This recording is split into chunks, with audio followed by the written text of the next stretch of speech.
Les partisans de la réforme judiciaire se réunissent ce jeudi soir pour une nouvelle manifestation. 100 000 personnes sont attendues devant la Knesset, bien loin du million pourtant annoncé. Les organisateurs préparent cette manifestation depuis déjà plusieurs semaines, peu après le gel contraint de la réforme judiciaire.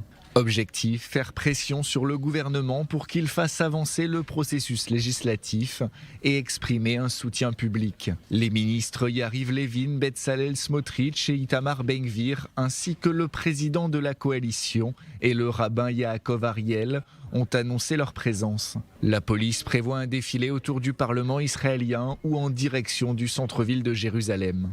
Mais cette protestation ne fait pas consensus. Des rabbins et journalistes orthodoxes sont appelés à ne pas se rendre sur place malgré leur soutien au gouvernement. Le quotidien de la mouvance lituanienne Yated Neheman, affilié au parti de la coalition Judaïsme unifié de la Torah, a appelé le public à ne pas participer à la manifestation. Quiconque est orthodoxe quittera les lieux. Ceux qui vont aux manifestations de droite ne sont pas des nôtres. Un article inhabituel qui reprend les propos d'une récente déclaration de dizaines de rabbins.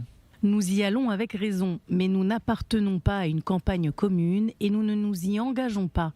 Mais quiconque est orthodoxe gardera son pied hors de là. Quiconque se rend à des manifestations d'extrême droite ne fait pas partie de notre public, ni des nôtres. Point final. Si la majorité à la Knesset est acquise aux partisans de la réforme, le contrôle de la rue pourrait, lui, être décisif.